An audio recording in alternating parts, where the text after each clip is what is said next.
Youssou Ndour à Bruxelles. Youssou Ndour à Bruxelles le 27 juillet. Youssou Ndour au Palais 12.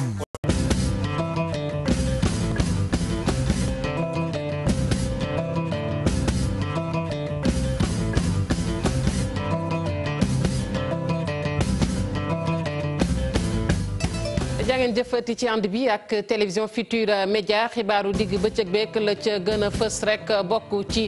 BFM bi nga xamante ne nag kon ndongo yi Sénégal xëy nañu sëgg ci muy examen boobule ñu ne nag lu jege ñaari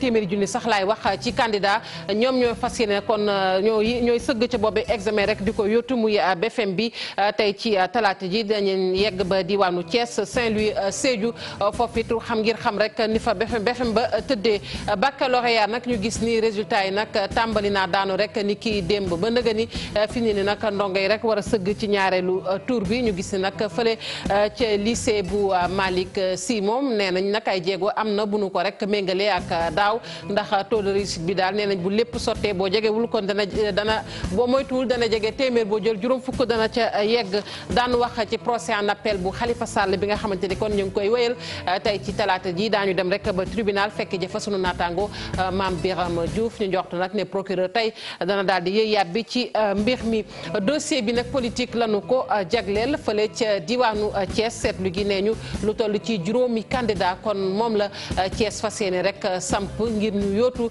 kon réew mi mooy ay candidat yu ñu jàpp ne nag ay candidat potentiel lañu muy ñi fare ci kujje gi ba ci nguur gi ñu ne boo moyul kon Thiès dana bokk rek ci diwaan yi gën a tàng kon ci wàllug xëccoo élection yi wàllu terrorisme ni ñu fexe nag ba gën ko mën a xeex moo waral commandant bu gendarmerie nationale nag di def ay jéego ci wàllu woowee altine ji ba tey ma nga woon fële ca Matam ngir nag samp fa ay poste de santé yu yees ca département bu Kanel ak fa nga xamante ne rek moom mooy Matam muy ay brigade yoo xamante ne kon xeex wàllug terrorisme moo ko tax a jóg ay poste de gendarmerie la ci jéggalu moom la ñuy samp ca ñaari département yooyu ca Matam ponk yaa ngi ni daan ci doftal xët yu njëkk yu yéene kaay bu ngeen taaxeeloo tuuti ñu faram fàccee xibaar yi.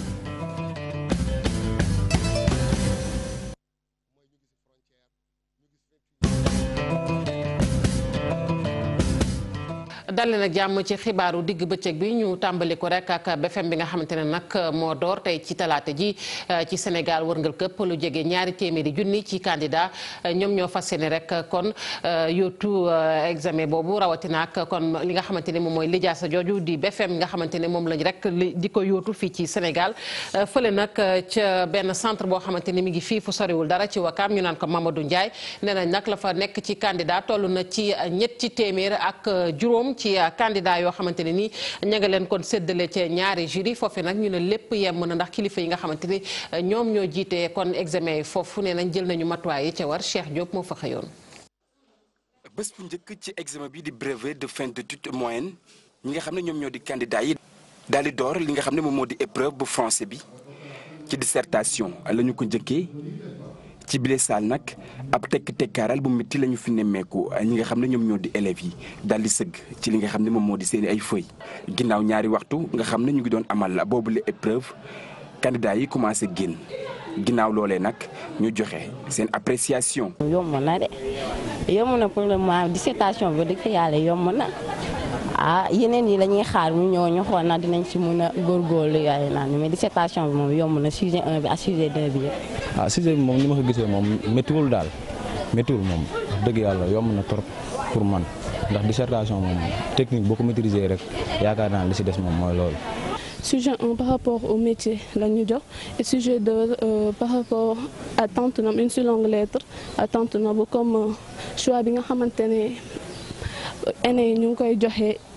ñu ngi jox seen doom yi par exemple ay épouses ñoom ñooy tànn comme choix des épouses yooyu lañ ñu jox moom ci deuxième sujet bi lépp candidat di xamle ne am na xel mu dal ci épreuve yi des. am naa yaakaar dëgg fa yàlla parce que def naa léegi lu ma war j'ai appris mes leçons et tout ça et j'espère que je serai admis. centre El Hadji Mamadou Ndiaye bu Wakaam daal di am ñaari jury ñi nga xam ne ñoom ñoo jiite yooyu la jury nag di xamle ne bépp matuwaay boo xamante nii rek war na mën a tax yile examen daal di jaar yoon daal nañ ko ciy jël. examen bi ñu ngi koy def normalement am nañ juróom-ñaari absent mais sinon ñi si des ñi ngi fi ñu ngi composé. am nañ téeméer ak juróom fukk ak ñeent candidats 154. pour le moment daal mën nañu wax ni lépp yemb na parce que rencontré guñu fi benn problème affaire yi mi ngi dem normalement macha allah ça se passe bien. candidats yi téeméer ak juróom fukk ak benn 151 candidats waaw 151 candidats ñoo fi nekk waaw. absents yi quand on a fait la ronde ce matin nous avons constaté qu'il y a eu 7 cas d'absence et puis ñëpp teel nañu ñëw vraiment ça va très bien. lépp lu soxal wàllu surveillance. waaw surveillance bi ñoom ñoo fi njëkk a ñëw pratiquement. ci àllarba ji ñi nga xam ne ñoom ñoo di candidats yi nag nañ amal yeneen i épreuve bokk na ci li nga xam ne moom moo di anglais bi mathématique bi ak itam li nga xam ne moom moo di science de la vie et de la terre maanaam SVT. ca diwaanu Thiès it foofee ndongo yi xëy nañu rek kon sëgg ca examen boobee di BFM ki nga xamante ne moom mooy inspecteur d'académie bi kon xëy na ca centre yooyu nga xamante ne ca la ñuy defee examen yi ngir xool nag ndax lépp jaar na yoon muy Pape Baba Diassé ko gunge nag di préfet bu diwaan ba ñu teewlu ay kàddoom ci micro Cheikh Anta Diop. ànd ak les partenaires sociaux parents d'élèves yi organisation syndicale ànd ak IEF Thiès ville IEF Thiès département ànd ak gendarmerie ànd ak la presse ñëw ci centre yi nga xam ne ñoo nekk ci commune bi ak Thiès département xool saytu naka la examen bi ñuy wax BFM commencé fii ci académie bu Thiès ci centre yëpp bi ñu demee fekk nañ fa chef de centre yi fekk nañ fa président de jury yi fekk nañ fa aussi surveillant yi élèves yi ñëw nañ donte am na absence sax waaye bariwul lool jafe-jafe amul wax dëgg yàlla mën nañu wax ne fi mu nekk nii examen bi mi ngi dox ni mu waree fii ci académie bu Thiès ci côté sécurisation bi aussi fépp fi ñu dem fekk nañ fa police wala gendarmerie wax dëgg yàlla ci côté boobu ñu ciy sant yàlla di am yaakaar torop ci ne BFM bi ni ñu ko tàmbalee nii am naa yaakaar bu ñu ko continuer ci jàmm rek lay jeex te ñu ñaan yàlla rek xale yi ko sembu ñu génn ci ak ndam. bi ñu woowee IEF Tivaouane Mbour 1 ak Mbour 2 foofa tamit wax nañ ñu ne wax dëgg yàlla def nañ seen tournée waaye BFM bi mi ngi dox ni mu war a doxee fii ci académie bu Thiès ren am nañ fanweeri junni candidat ak benn ak ñeenti téeméer ak juróom-ñett fukk ak juróom-benn boo ko xoolee nga xool ko daaw li ñu amoon da ngay gis ne am na yokkute. BFM ba tey ca diwaanu ndax foofe nag nee ñu lu toll ci ñetti junni kon ak juróom-ñaari téeméer ak fukk ak juróom-benn ci candidat ñoo fa nekk ñu séddale leen nag ci ñaar fukki centre ak ñaar ya ca lim googee nag neenu ñaari junni ak téeméer ak juróom-benn fukk ak juróom-benn ay jigéen dañu kilifa yu ñu dénk wàllu njàng ma ñoom it yegg nañu rek ca centre yooyu Ousseynou Diop Habib Seck. ci commune bu Ndar ñetti junni ak juróom-ñaari téeméer ak fukk ak juróom-benn ci ay candidat ñoo fi bindu jigéen ñi ñoo ci ëpp lim bi toll ci ñaari junni ak téeméer ak juróom-benn fukk ak juróom-benn ci région bu Saint-Louis kilifa yi doonoon dem nemmeeku yenn ci centre yi fii nag liñ fi gis mooy amul benn jafe-jafe. li ñu gis ci carte centre yi ñuy visité sedd na suñu xol parce que gis nañu épreuve yi mu ngi déroulé normalement amul benn problème surveillant yi ñu ngi fa candidat yi tamit ñu ngi ci sécurité bi tamit am na lu ñu mën a nemmeeku tuuti rek mooy am na quelques absents du côté des candidats waaye yooyu bëriwul tamit absents yi bëriwul. ci wàllug mesure yi nga xamante ni itam jëloon nañ ko loolee respecté nañ ko juróom-benn téeméer ak juróom-benn fukk ak juróom-ñeent ci ay enseignants ñu convoqué leen bokk na ci ñooñee ñaari téeméer ak juróom-ñett fukk ci ay surveillants juróom-benn fukk ak juróom-ñeent ci ay secrétaire ak ñetti téeméer ak ñaar fukk ci ay correcteur. délégation bi préfet moo ko jiite mais acteurs éducation yëpp ñu ngi si constaté nañu ko ni lépp jaar na yoon démarré nañ épreuve yi si waxtu bi ñu ko war a démarré correcteurs yi ñëw nañu surveillants yi ñëw nañu. président jury li ñuy wax mooy vraiment amuñu lu ñu gis loo xamante ni si torof la ñu ngi ñaan nag yàlla may ñu continuer examen bi si jàmm. l'examen yi daan nemmeeku muy am jafe-jafe bi la yoon bokku ca limu candidat yi teewul néew na lool fii nag lépp luy matukaay jël nañ ko rawatina ci wàllu téléphone portable yi kenn du ko dugal ci centre yi mu doon lu kilifa yi rafetlu résultat yu njëkk yi nag ci diwaanu Ndar Géej ñu ngi xaarandi semaine bii di ñëw. ca département bu Sédhiou foofu ndongo ye ña nga ca BFM ba waaye ña ngay njort rek ne boo moyul xëy na dana fa mën a taw ndax kenn naatablewul ne foofee taw ba dafay faral di sotti lu baree bari waaye ñi nga xamante ne nag kon ñoom ñooy toppatoo lépp lu jëm ci wàllu BFM ba jox nañu leen ay mallette yu wóor a wóor ngir nag ñu mën caa denc épreuve yooyu ba taw bi du leen sonal bu yegsee dañu ci ànd ak Bakary Konté. délégation bu mag boo xamante ne moo doxantu ci centre yi nekk fii ci diwaanu Sédhiou préfet bi moo ko daal di jiite daal di ànd ak IEF Abdoulaye Gning ñu visité centre yëpp yoo xamante ne ñu ngi fi diwaanu commune bi wante nag fu mu nekk nii amul benn jafe-jafe boo xamante ne ràññee nañ ko ci centre yi. jël nañ matukaay yëpp jënd nañ sax ay mallette jox ko président jury yi pour ñu mën ci def épreuve yi ba taw beeg yooyu bañ a yàq ni épreuve yi war a ni examen war a dérouler donc jox nañ leen ay mallette def ci ay canard nga xam ne donc fu ñu tëjee affaire bi sax bu ñu génnee seen xel mën a dal donc yooyu matukaay dañ ko jëloon depuis CDD bi te yàlla dimbali nañu ba loolu ñu matal ko. BFM bi liñ ci indi mooy xale yi bu ñu defee texte suivi de questions nañ def mathématique. te waa deuxième groupe bi te tamit boole nañu science physique ak SVT ci épreuve ñu war a def deuxième tour loolu it li ko waral li ko sabab mooy dañoo bëgg xale yi ñu gën leen ñaax pour ñu def ay série scientifique. ci CM Amadou Mapate Diagne bu Sédhiou foofu nag parfois bu taw bi ñëwee dafay daal di inondé préfet bi daal di jël ay dispositions yu mag. BFM bi dafa nekk ci biir hivernage te hivernage bi bu ñu organiser examen ci biir hivernage il faut ñu xalaat classe yi seen yooyu donc principal yi ak chef ak président de jury yi veillé nañ à ce que classe yi ñu tànn bu def ci examen ñu fexe ba classe yooyu du seen donc cours yi nga xam ne tamit bu tawee ndox mi day yéex a génn comme CM Mapate Diagne wax nañ sapeur ak yeneen ak commune bi daañu jël seen disposition pour que bu éventuellement bu tawee rek ñu gaaw évacuer ndox mi. ci département bu Sédhiou ñi daal di enregistré 2485 élèves ñi daal di leen répartis ci 23 jurys. gannaaw BFM bi ñu dellu wax rek ci bac bi fële ca lycée Malick Sy bu Thiès résultat yu njëkk nag dal na xel lool ndax nee ñu téeméer boo jël daal fi mu ne nii ña nga ca ñaar fukk ak juróom ñu ne nag résultat yu ren yi boo moyul sax mooy gën yu daaw yi te gën na ko ba noppi sax ca la ñu jot a gis ñu ne nag bu lépp sottee daal boo moyul kon daañu jege ci 50% maanaam téeméer boo jël daanu yegg ba juróom fukk ñu des ba tey ci wàllu bac bi fële ca lycée Camp Marchand bu diwaanu ca Rufisque la nekk ca Tëngéej foofe nag nee ñu lu toll ci junni ak juróom-ñett fukk ak juróom ci candidat ñoo fa nekkoon ñu séddale leen ci ñetti jury waaye foofu it ñu ne résultat yi daal na mu ñëwee kon dalagum na xel ndax téeméer boo jël ñu ne ñeent fukk ak ñett kon moom mooy taux de réussite ba foofee dañu ci ànd ak Ousseynou Thiam. ci lycée Camp Marchand bu Tëngéej nag xaar bi yàggoon na lool ci candidat yi lee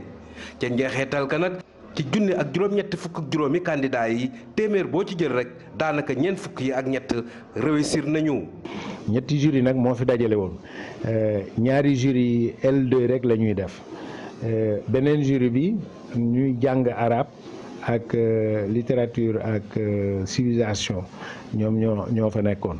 am ci lu ñu mënula weesu mooy 43 ñeent fukk ak ñett yu tombal dara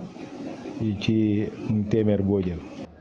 mu doon ay résultats yu ñu mën a nangu gannaaw sax jafe-jafe yi njàng mi amoon ci kàddu kii di chef de centre bi lee dañu sant yàlla bu baax a baax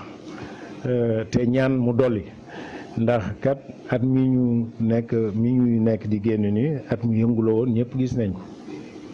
di soññ nit ñi ñuy saa su nekk bu at mi ñuy bañ a toog bàyyi ba mu yàqu ba mu commencé yàqu ba yàqu ñuy wax ni nañu dabal at mi nañu dimbaliku jàppale école bi ci boppam suqali ko bu baax moo gën ndax xale yi ci mujj gi xale yeeg waajuru xale yeeg ñi liggéey ci école bi ñëpp ñi ko jiite ak ñi ñu àndal di liggéey ñoom ñëpp a xonet ñoom ñëpp ñoo dem ba seen xel dalul bu baax te xam nga njàng moom xel mu dal baax na ci njàng wutal ko ay jumtukaay baax na ci njàng jàppale nit ñi ba nga xam ne calme dina am bu baax a baax dina gën a résultat yi. ci candidat yi nga xam ne nii jàll nañ ci ñaareelu tour bi kii di chef de centre bi di leen ñaan nag ñu jege ñii di seeni professeur ngir nag ñu mën a xam bu baax matières yi nga xam ne nii war nañ koo mën a jël. ca Mbour moom du mbégte résultat baccalauréat yu njëkk ñu jot foofee nee nañ téeméer boo jël fukk ak ñett jàpp fukk ak juróom-benn kon moom mooy taux de réussite ba kon daal lu nu bëggoon amuñu ko mu mel ne foofee ca Mbour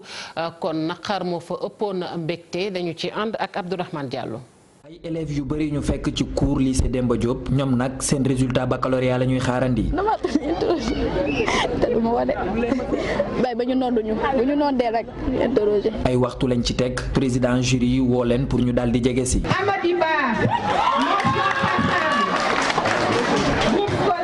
ñi am nag bac ci premier tour bi ci série L2 bëriwuñu waa L prime ñoo tane. tane na peut-être c'est sur la série peut-être L prime 1 mais L2 bi moom vraiment xaw na yës tuuti parce que bale am nañu presque xaaj mais L2 bi moom boo jëree téeméer moom presque fanweer ak juróom-benn ñoom ñoo admis. Abdou Aziz Touré moom ab candidat la woon mu ngi door a am bac. Première chose ma def mooy kontaan na parce que dama xalaat temps bi ma jàng yëpp je me suis dit voilà 9 mois la ñu résumé en 3 jours xalaat na aussi sama papa parce que moom moo ma doon encouragé tout le temps mais d'une part aussi mënuma wane sama kontaan parce que dafa am sama xarit yoo xam ne deuxième tour lañ jàll ñeneen ñi jëlaguñ seen résultat. ñenn ñi ñoom deuxième tour la ñu jëm ci biir semaine bi sax la ñuy amal seen épreuve yooyu. ñu koy jaajëfal Abdourahmane Diallo ñu dem rek ba ceetu tekaay ba fekk ji fa Mame Birame Diouf ak procès en appel bu Khalifa Sall bi nga xamante ne nag ma ngay wéy wax naa ko sànq tey du ñàkk kon procureur dana addu Mame Birame nuyu naa la. maa ñu ngi lay fay soxna Fatou Kiné. Mame Birame loo ñu mën a tënkal foofu. mu nga jërëjëf Fatou Kiné xam nga kon tey ñu ngi doon xaar procureur ñëw joxe rek la nga xam mooy réquisitoire am mu def ko nag waaye delsi ci la nga xam ne nii mooy sàkkute kon avocat défense yi buñ dee waxee défense nag mooy Khalifa Sall ak ñeneen ñi nga xam ne nii ñu ngi leen toppee ci mbirum caisse d'avance bu mairie bu Dakar moom kon procureur bi jàpp rek ni dafa dàq kon demande annulation ga nga xam ni kon défense ñu ko doon def ñeel lu jëm ci procès verbal bi ci enquête préliminaire yi ndaxte moom dafa jàpp ni lépp lu jëm ci jalgati droit bu Khalifa Sall loolee kon nangul ko daal ay avocat am waaye nag mu am benn wàll goo xam ne nii ànd na ko ak défense bi muy lu jëm ci règlement 5 bu UEMOA xam nga nag dafa laaj kon avocat taxawu clientam bu dee rek dañu kaa interpellé kon loolu mu jàpp ni am na violation ci mboolem kon prévenu yi kon moom daal dafa jàpp ni loolee war nañu ko bàyyi xel leneen loo xam ne nag da coo wax rek mooy lu jëm ci article 168 Fatou Kiné bu code de procédure pénale loolu nag da kaa may nee na mu am wàll goo xam ne ni da koy dàq am leen loo xam ne da koy nangu maanaam kon procédure bi yëpp daal ci PV bi dàq ko am na lu mu ci nangu am na lu mu ci bañ kon loolu daal day wala rek ni moom procureur ba tey may na li nga xam ne rek mooy état bi mu constitué wu it ba tey partie civile ci kon procès bi waaye may ko la nga xam ne ni mooy mairie bu Dakar lu ñeel nag arrêt bu CEDEAO bi nga xam ne it andi woon na fi coow nee na arrêt boobu du arrêt de cassation kon rek lu ñu mën mooy ñu bàyyi ko xel ci jurisprudence bi nga xam ne ni moo am fii ci biir Sénégal bu ñu sukkandikoo kenn ci avocat Khalifa Sall yi nag muy maître Ciré Clédor Ly moom dafa jàpp ne bu fekkee ni procureur dafa am leen lu mu jàpp ne am na violation ci kon audition bi ak lu jëm ci taxawu client bi avocat am dafa jàpp kon ni procédure bi yëpp dafa niil kon juge d'instruction bi loolee daal violation la boo xam ne ni tey jii lépp lu ñu def boobu ak léegi ci procédure bi dafa neen parce que mënuñu dàq li bàyyi lale fu mu toll nii nag avocat yi ku ci nekk ci benn wàll kon yaa ngi addu di défendre say client xam naa nag fu mu toll nii pause jëlaguñ ko waaye rek lu ci mënti nekk incha allah ci yaatal Fatou Kiné dinañ ko àggee kon suñu mbokku téléspectateurs yi. jaajëfal bu baax Mame Birame Diouf wax nga sànq ba tudd règlement 5 bu UEMOA fii ci Sénégal nag ñu ne boobee règlement sax daal daanaka sàmmante wuñu ak moom ni nga ko waxee mooy képp koo xamante ni kon jàpp nañu la ci waxtu njëkk yi rek war nga am avocat bu la taxaw kële nag di Saliou Sarr ñuy fàttali muy kooku nag nga xamante ne rek moom moo faatu woon ca commissariat bu Thiaroye moom moomee nag gannaaw ba nga xamante ne rek ma nga woon ca garde à vue tey ji mbootaay bi nga xamante ni moom moo ëmb ndawi avocat yu Sénégal ñi ngi naqarlu lu ñu mel tey sàkk sax nee ñu procureur nag mu daal di xoolaat mbir mi bu baax a baax ndax yëf yi metti na te tamit mi ngi bëgg a bari fii ci Sénégal Cheikh Hassana Fall. génnub àdduna kii di Saliou Sarr mu am ba mu nekkee ci loxob waa police mu nekk loo xam ne ñu bëri ñoo ngi koy mettitlu ñiy liggéey ci yoon tamit wax nañ ci. dañu jot ay information yu ñuy wax ni ku ñuy wax Saliou Sarr dañ ko. en tout cas dañ jiiñ ni dañ ko bundu xataal ba mu ñàkk ci ay bakkanam maanaam ay lakk-lakk la ci jëlee biñ ko évacuer après mu décédé léegi nag ñu gis ni bu fekkee loolu li ñuy wax dëgg la loolu état de droit mënu ko nangu ci yenn réew yi mbir yu mel nii su amee procureur bi ci boppam mooy autosaisiru waaye ñun suñu justice da ci yéex a wax. procureur bu yëgee infraction loi may na ko mu ubbi enquête donc nag xëy na peut-être ni muy gaawee fële la gaawewul fii mais waroon na mën a mel ni comme ni France di mel. boo yëgee dara nga ubbi enquête xëy na peut-être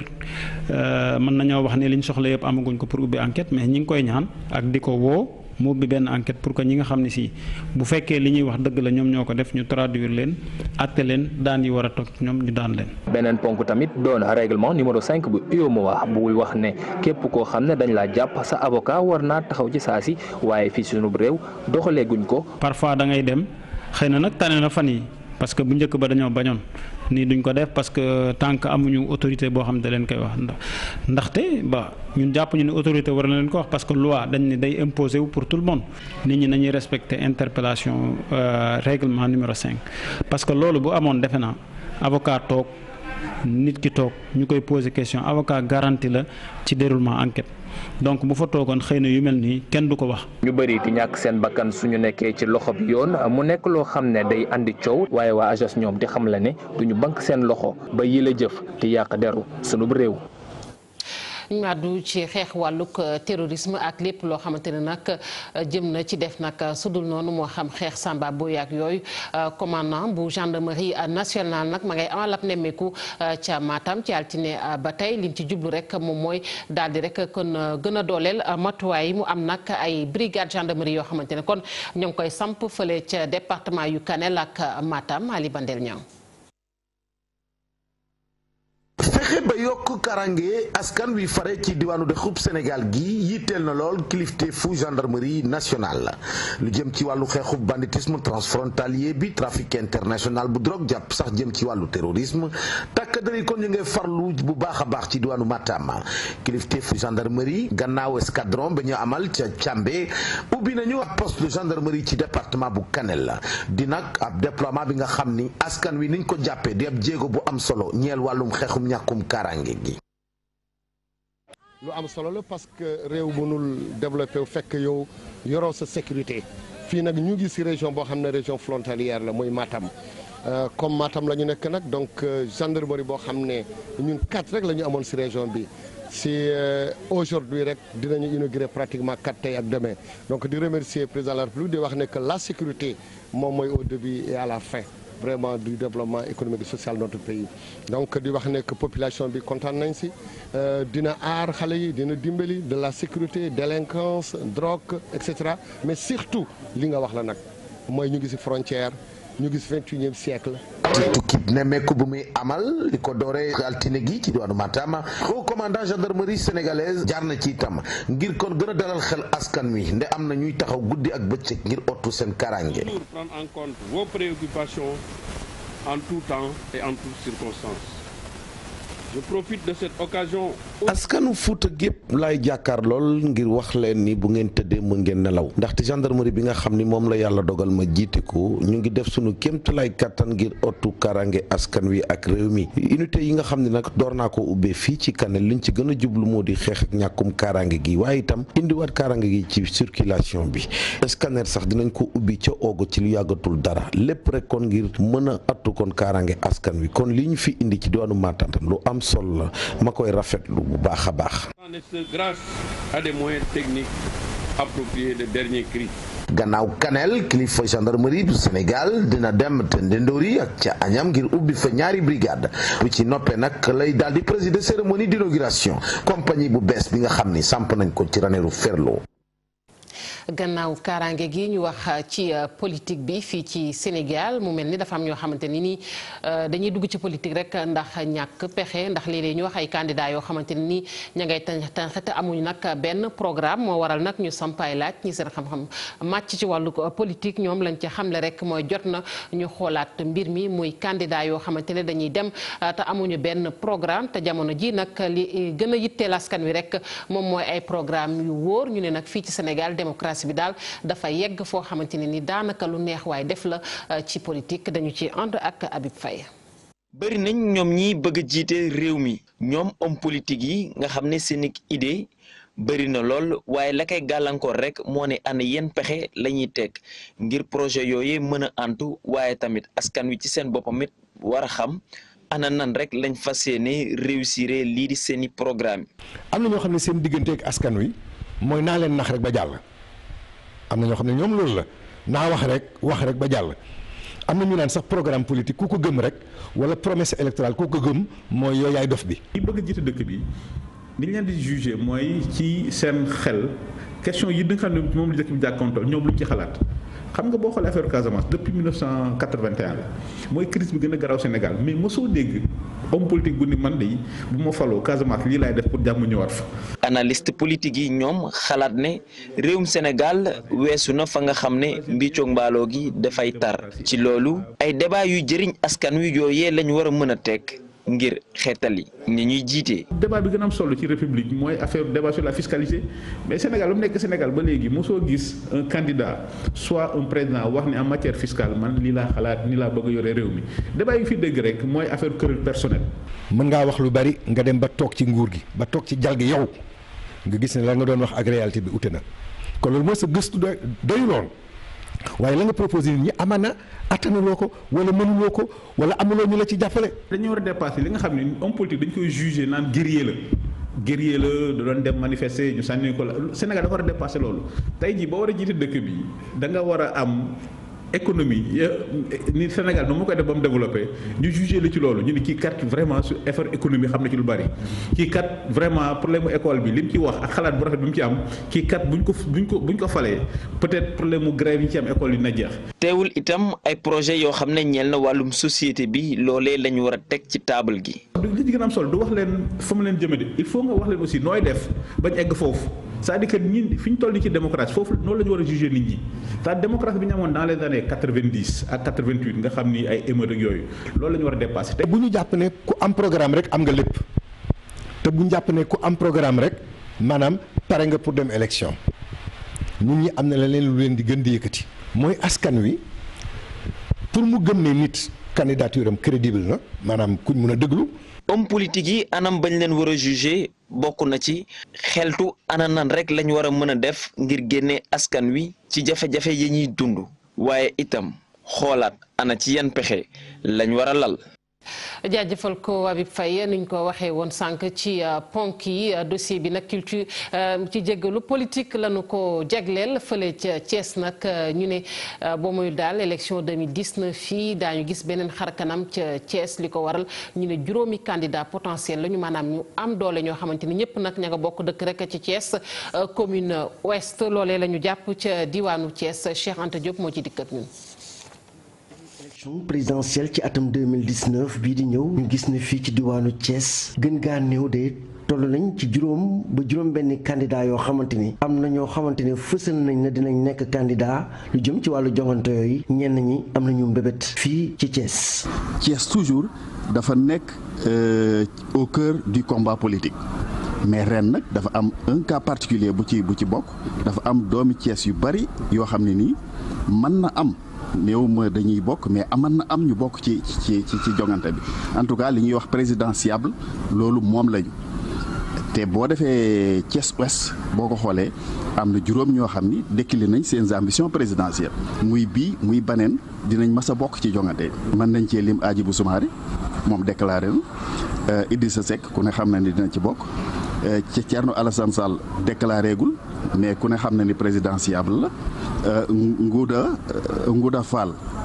décliné na ay ambition ñu boole ci aussi Thierno Bocoum bu ñu fàtte ni commune Thiès Ouest foofu la cosaanoo muy juróom boo jëlee nag Thiès globalement juróom benn la ñuy doon parce que le juge Dème aussi décliné ay ambition kooku tamit yàgg présidentiable lay doon. Thiès moom enjeu politique la c'est une ville politique depuis l'indépendance du Sénégal tey la wàllu gën a aay la gën a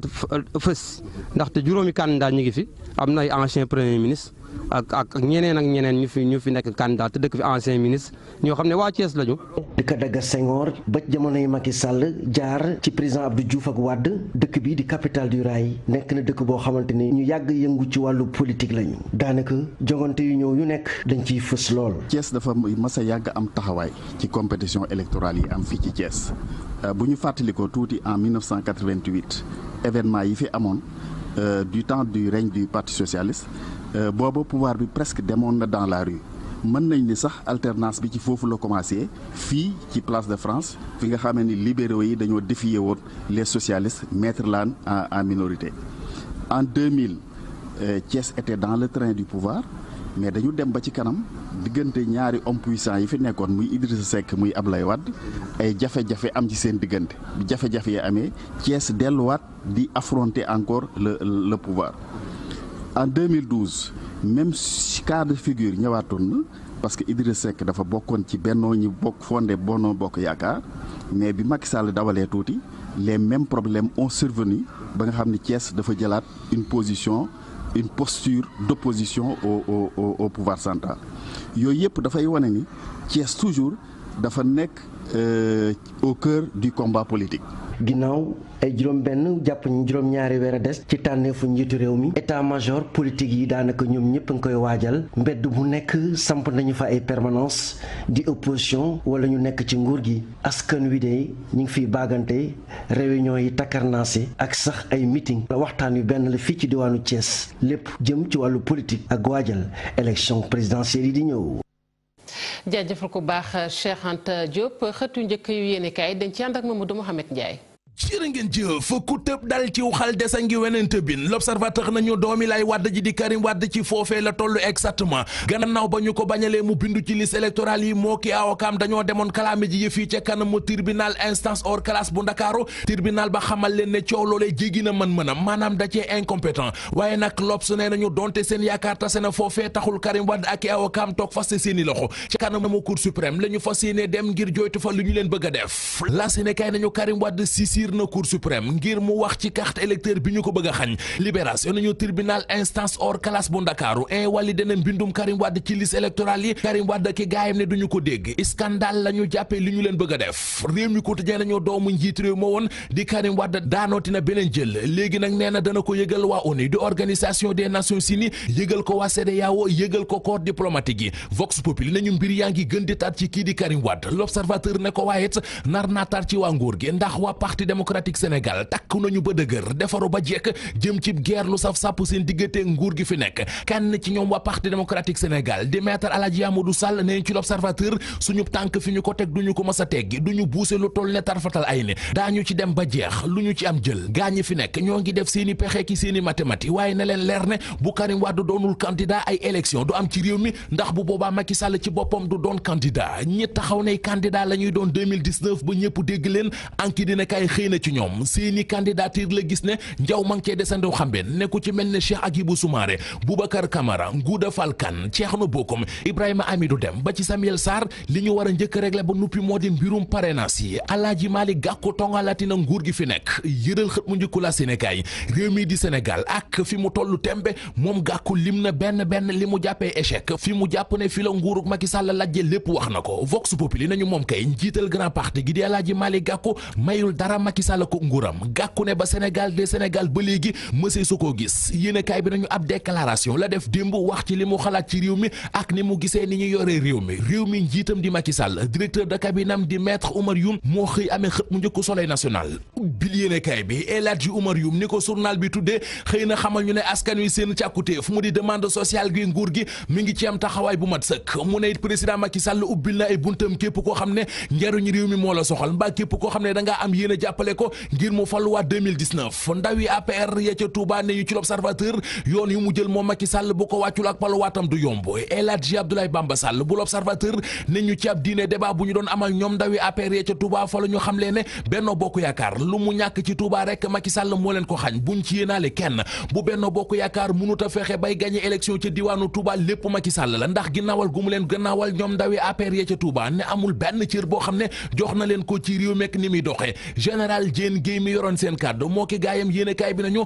ñaawlu nañ fay te it ŋàññi nañu fa l'homme des affaires bii di Pata Jaxate ak ni muy doxaleen ndax nee nañu dafa fel yoonu boppam bëgg a demee mënum lëmm te loolee bokk na ci li yàqal Benno Bokk Yaakaar Aïda Ndiong mi ñu doon wax naan Macky Sall mi ngi koy piis ak Père Ndiaye ngir mu jóge Parti démocratique Sénégal dem APR journal Source A nee nañu soxna si di Aïda Ndiong wax na ca lu leer nee na moom Parti démocratique Sénégal mooy daw ci deretam te ba fekk muy faatu militant PDS lay doon li kenn xamul lu mu doon mi ngi ci xët mu njëkk L'Observateur course su rawante Jakarta ya ñuy def ci Louga guddi lañu koy def ku ci bëgg a bokk junni ngay joxe boo gagné maanaam boo rawee ci course ba am juróom-benn jàpp juróom-ñetti junni di 30 jàpp 40 000 waaye L'Observateur nee nañu mbir yi jurul jàmm ndax ba ñu tàmbalee course ba ak léegi lu ëpp fukki dawalkati Jakarta ci ñoom dee nañu ca gendarmerie tas na course ba joto jàpp ci ñoom juróom fukk beneen bu doyati waar ci réew mi Vox Populi nañu ma nga xewee ca Jaxaay benn waay bu ñu naan M Nguer moo fa ëmbal benn mbindaan bu nuppi wëlbati ko ëmbal patron mbindaan ma.